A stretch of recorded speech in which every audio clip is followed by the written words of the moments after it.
Outdoor air quality or ambient air quality.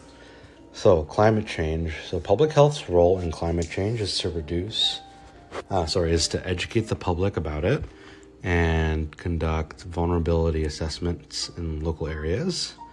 Public health wants to anticipate and prepare for the effects of climate change, develop policies and plans that support individual and community health efforts with the work of government and other stakeholders, reduce the carbon footprint of the health unit, research implications of climate change, and monitor hazards from the climate. So some things can include the increased prevalence of vector-borne agents. So, for example, in Windsor, Essex, there's more Aedes mosquitoes, which can transmit a bunch of vector-borne diseases such as yellow fever and other flaviovirus viruses. Also, the increased prevalence of ticks that can transmit diseases such as Lyme disease. So the greenhouse effect is the trapping of the sun's warmth within the lower atmosphere. Usually solar energy is absorbed by the surface of the earth and radiated back into the atmosphere. However, increased greenhouse gases absorbs the heat radiating from the earth and traps it within our atmosphere. The greenhouse effect is a natural process, but it is being accelerated by the increased production of greenhouse gases. So greenhouse gases include water vapor, carbon dioxide, nitrous oxide, methane, and ozone. Water vapor is evaporation from oceans, lakes, rivers, and moist earth, and can also come from combustion and respiration.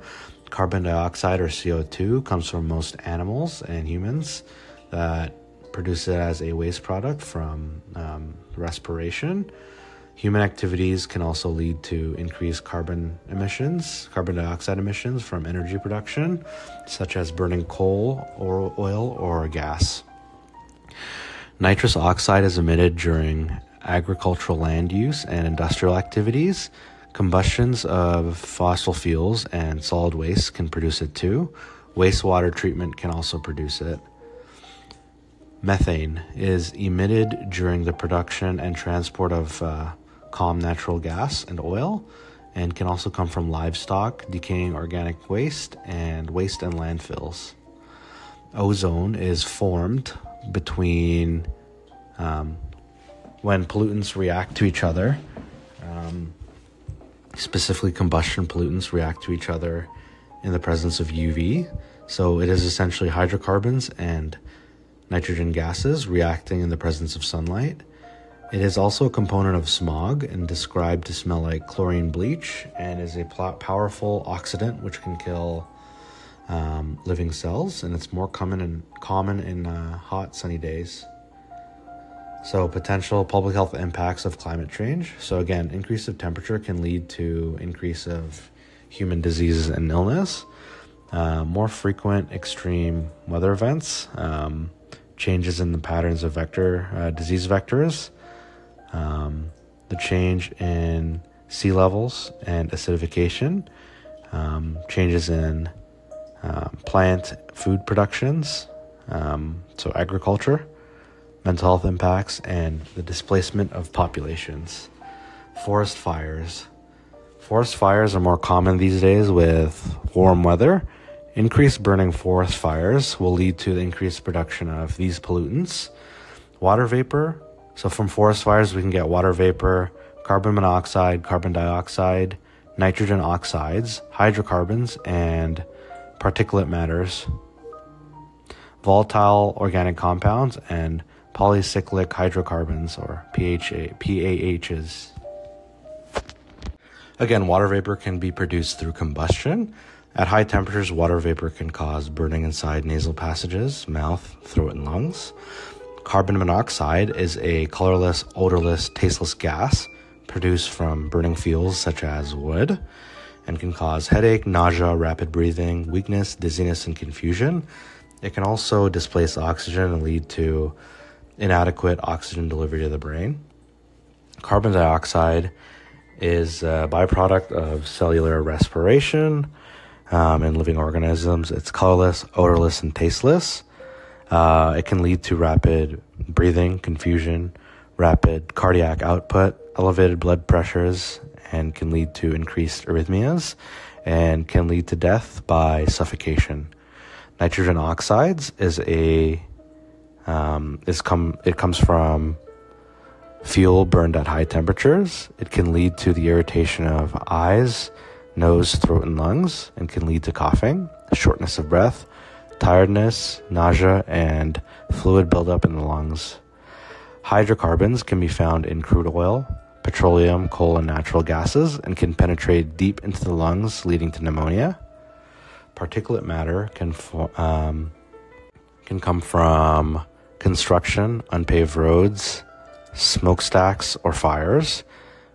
Particulate matter 2.5 or PM 2.5 can increase the risk of complications such as heart disease, asthma, low birth weight, and can also be associated with increased morbidity from chronic respiratory diseases such as COPD and lung cancer. Volatile organic compounds, or VOCs, can come from activities such as cooking, cigarette smoking, candles, incense, wood finishes, and burning of fuel. It can cause eye, nose, and throat irritation, headaches, loss of coordination, nausea, and liver damage, kidney damage, CNS damage, and is a possible carcinogen.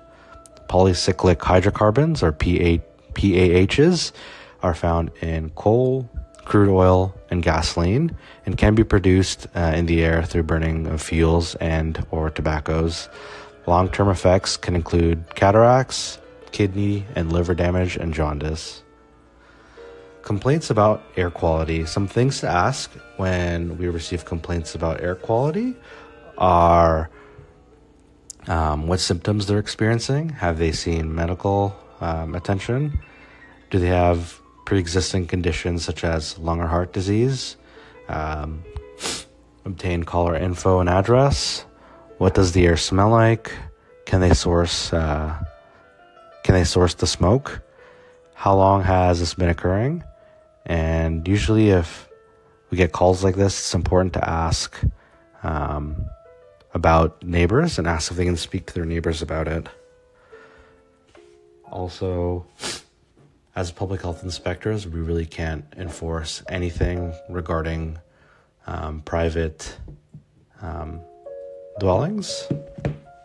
It's important to refer them to other agencies such as bylaw officers for neighbor issues. Air pollution. Air pollution is air contaminated with things such as ground level ozone, particulate matter, sulfur dioxide, carbon monoxide, nitrogen dioxide. Air pollution can lead to cardiovascular disease, respiratory diseases, and strokes, and can lead to cancers as well. Air pollution can exacerbate existing conditions such as asthma. It can increase hospitalizations and can lead to premature mortality. So the Air Quality Health Index, AQHI, it's developed by Health Canada and Environment Canada, and it's a scale from 1 to 10. Helps us understand the impact of air quality on health.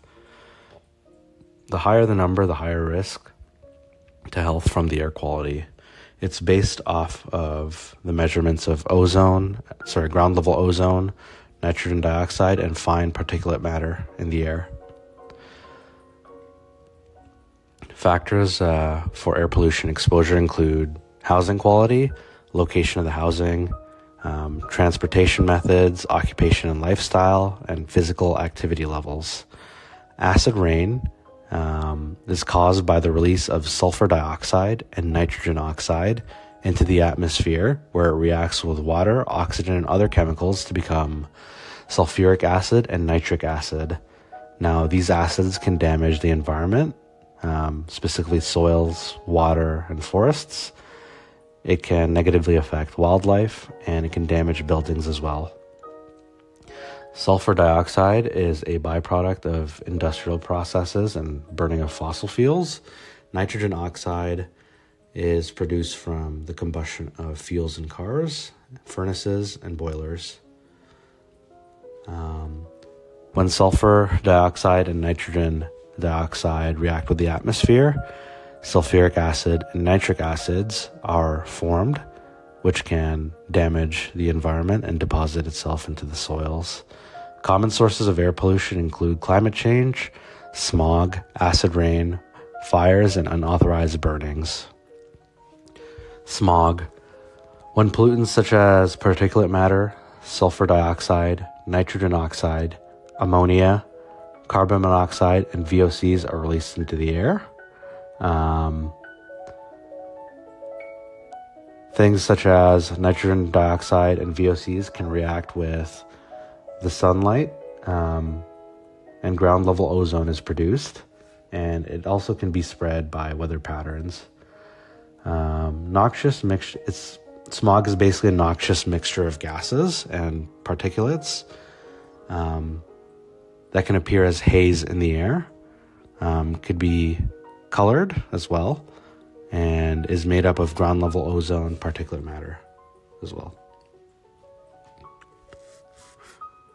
It's usually associated with summer sunlight and warmer weathers and happens throughout the year. Winter smog, mainly made up of particulate matter from increased vehicle usage and wood heating. Smog is a contributing factor to premature death, increased hospitalizations and increased doctor visits, lost days of work and school. Winter smog. In some neighborhoods, wood burning is increased in the wintertime. In winter, air can become loaded with products from incomplete combustion, such as particulate matter, VOCs, nitrogen gases, and carbon monoxides. Winter smog depends on atmospheric dispersion and lower dispersion. So these things can lead to more winter smog. Atmospheric dispersion is determined by wind speed.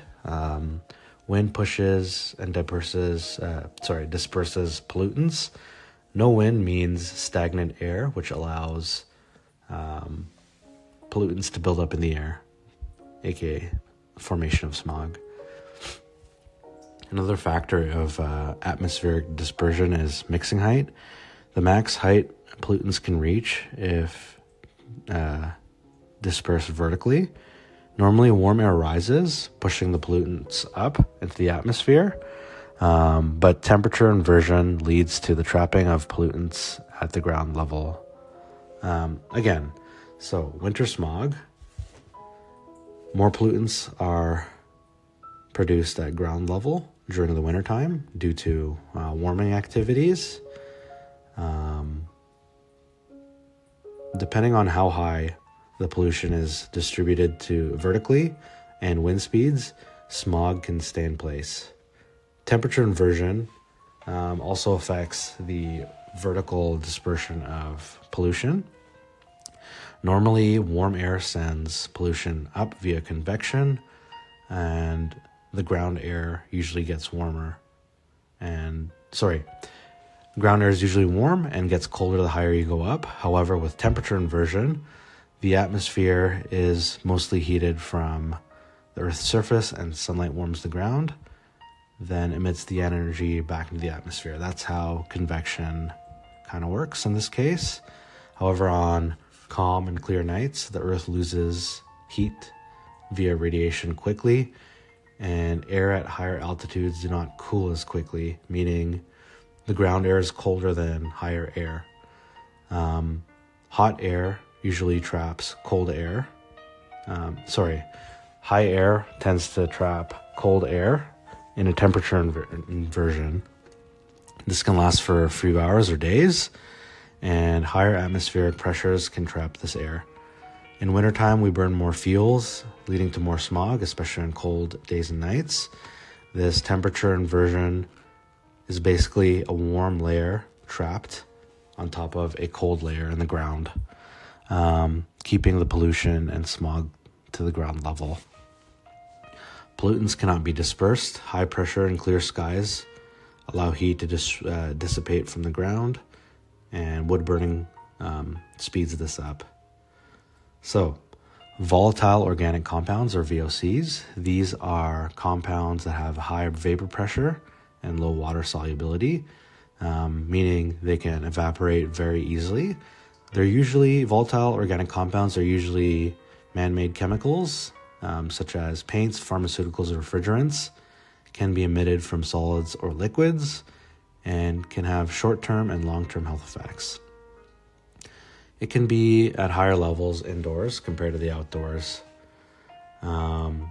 Sources of VOCs can include building materials, such as paints, varnishes, and caulking, carpet, vinyl flooring, composite wood, and upholstery. It can also come from home care and personal products, such as air fresheners, cleaning products, cosmetics, and also fuel and oil. Activities that produce VOC includes smoking, dry cleaning, photocopiers, cooking, and burning wood. Some health effects of exposure to VOC include eye, nose, and throat irritation, headaches, loss of coordination, nausea, and it can also lead to liver damage, kidney damage, and central nervous system damage. VOCs are also possible carcinogens. Prevention of VOCs. Don't buy excess chemicals. Try not to store chemicals in excess. They can potentially leak and lead to VOCs in the air. Store unused chemicals away from living areas. Dispose of chemicals properly. Use low VOC options. Increase ventilation. Keep temperature and humidity low. And do home renovations when the home is unoccupied. The Air Quality Health Index. It is a scale from 1 to 10 based on the levels of ground level ozone, particulate matter, and nitrogen dioxide in the air.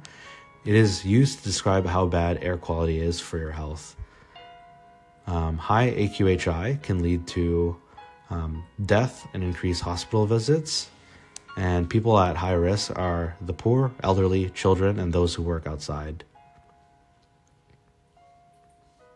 Again, it's a scale of 1 to 10. At 1, for general populations, outdoor activities are ideal.